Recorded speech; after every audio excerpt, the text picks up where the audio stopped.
maganda yung kanta doon sa ba yun? Ano ba yun? River Maya ba yun? Ano doon? Yung adik baya kamo.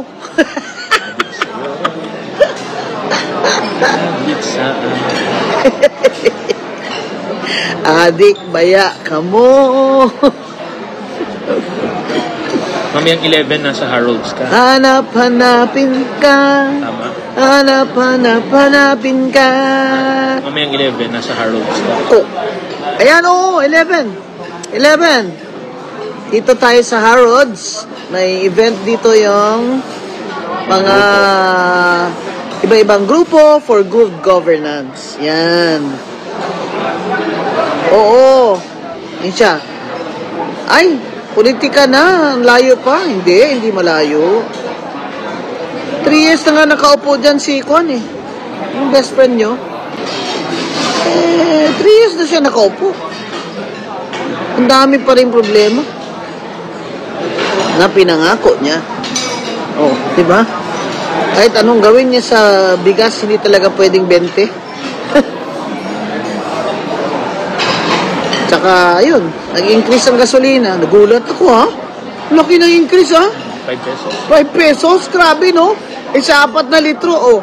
Sabihin mo na lang. 6 na litro lang sa 30 pesos, oh. Kahating kilo na yan ang bigas, ha?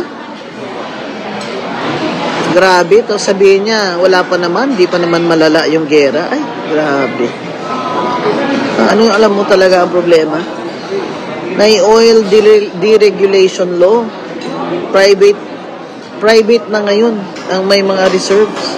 Gobyerno, walang reserve. So, ano yung pwede niyang gawin? Yung BBM, pwede niya na lang gawin, magbigay siya ng subsidy doon sa mga private supplier ng oil para hindi taas ang presyo. Pero wala pang nangyaring ganyan na successful yung mga pa-subsidize ng oil. Wala talaga. Ano daw yung yung nagsabi na i-open daw niya sa public yung Baikal? Ay ha, galing-galing mo naman.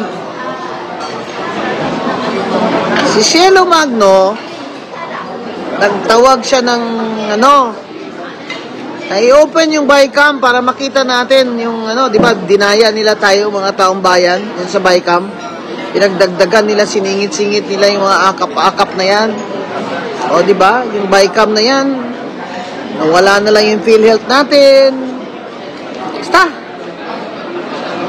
Sabi ni Cielo Magno, in live stream, i-open to the public ang bicameral conference ng Senate at ng House. Yan yung bicameral, meaning Bicam, House, mga congressmen at mga senador, meeting yan sila to finalize the, the entries there in the budget for the General Appropriations Act na bubutohan ng mga senador at kongresista. Aba? Wala pa nga 24 hours, sumagot na agad si best friend ko, si Romualdez. Nasabi niya, payag siya. At ito, sabi niya, bantayan nyo, kasi pera nyo ito. Bantayan nyo ang kaba ng bayan, kasi pera nyo ito. Anak ng tinapakan naman. Yung akala mo na talaga, bobo na talaga kami, bobong-bobo na kami. Ikaw na nga dyan, binabantayan namin, tapos babantayan pa namin yung Bicam. Ikaw pa magsabi na bantayan namin yung Bicam dahil pera namin yan. Ikaw na nga binabantayan namin eh. Kasi baka ubusin nyo dyan eh. Nahabla-habla na nga yung sa Supreme Court to declare the General Appropriations Act unconstitutional eh. Dahil sa paggagawa nyo eh. Tapos ngayon, ikaw pa may gana magsabi na bantayan namin ang Bicam dahil pera namin to. Ano pang babantayan namin? Naubos mo na sa akap, napamigay mo na. Bago pa mag-eleksyon, napamigay na ang akap. Ano pang babantayan namin dyan? Itong next, ito lang, suggestion natin sa kanya.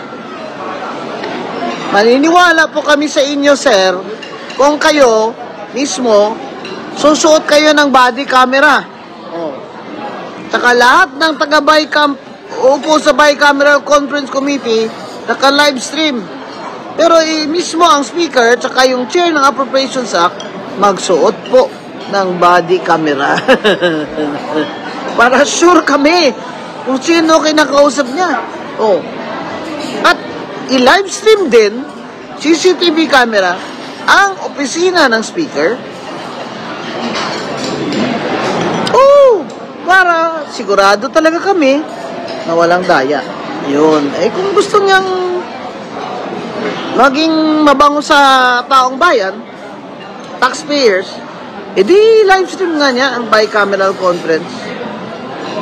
Lahat ng steps, pero i-live stream niya rin ang opisina ng speaker.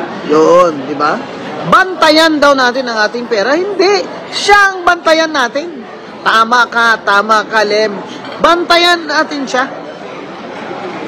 Tatapon pa niya ngayon yung responsibilidad sa atin, ha?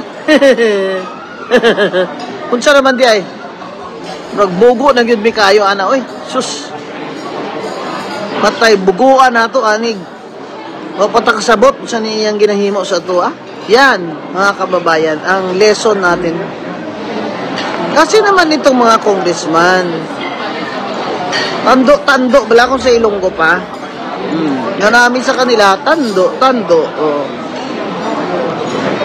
Oo, wala sila doon kasi may akap din sila. Hindi ba naman kayo mahiya kayo sa tao?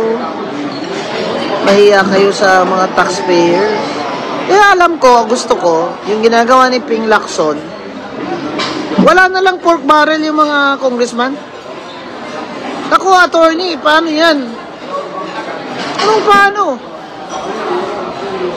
Gusto ko nga i-donate nila yung mga part of their salary sa kawang-gawa eh.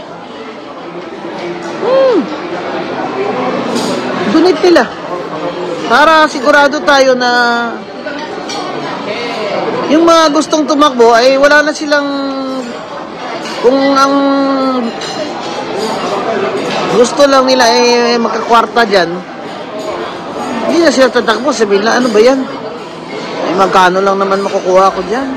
Wala na pala akong kickback sa, sabihin nila, wala na palang SOP, wala nang kickback sa mga pork barrel. Para ano? So yung tatakbo na lang, yung mga walang interest sa maging pagnanakaw sa at mga kickback. Pwede naman yun eh. Saan ang dog food ko daw? Ang mahal ng dog food ngayon, ha? 2007 na kaya isang sako. Mahal. Lalo na yung isang dog food ko, yung Royal Canine.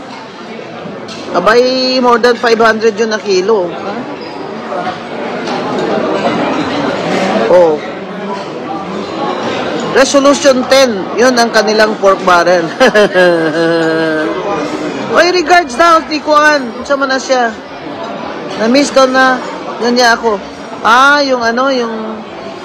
Yung tayo daw ng mga taga Mindanao, ay tayo daw na taga Sub-Saharan Africa. Tsura naman naman. Yung tsura naman ng ito. Panggap mayaman ka dyan eh. Amoy na amoy ka na namin, Mi.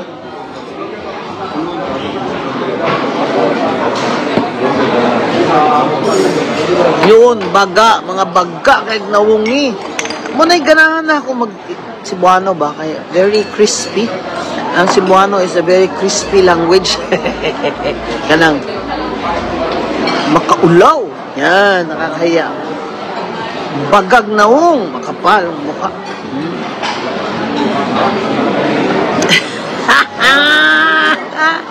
Dapat daw ipadala sa ibang planeta. Wow, watching from Canada. Hi, Josie.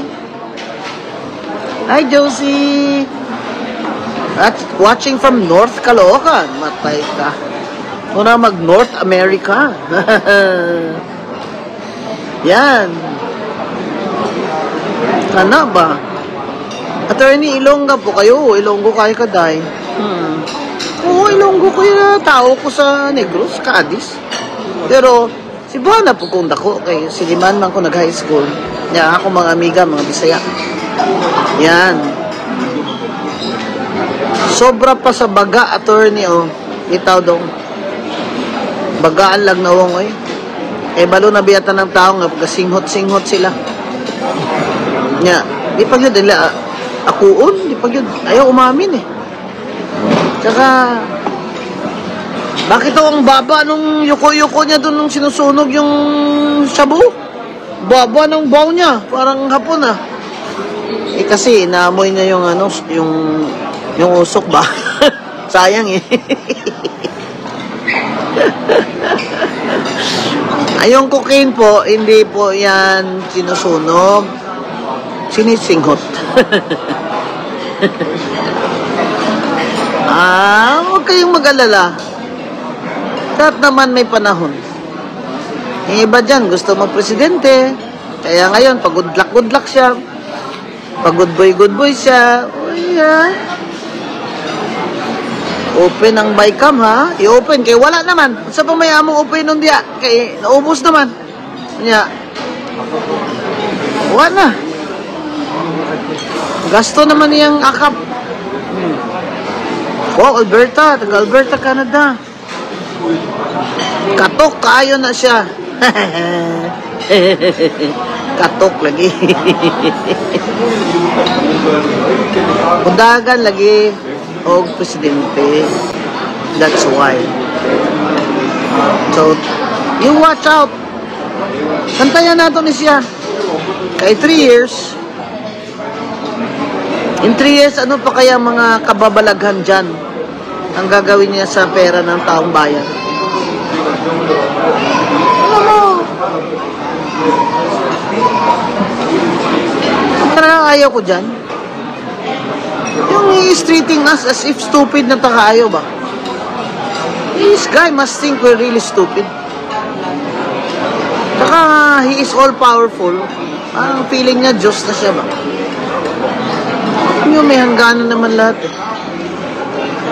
May hangganan naman lahat. Hindi naman lahat ng panahon may kapangyarihan ka. Halos wala nang lalaban. Paano naman lalaban? Pinapa-disqualify nila.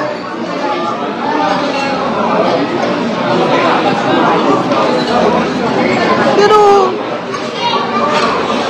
3 years? 3 years na si BBM? Ganito lang din?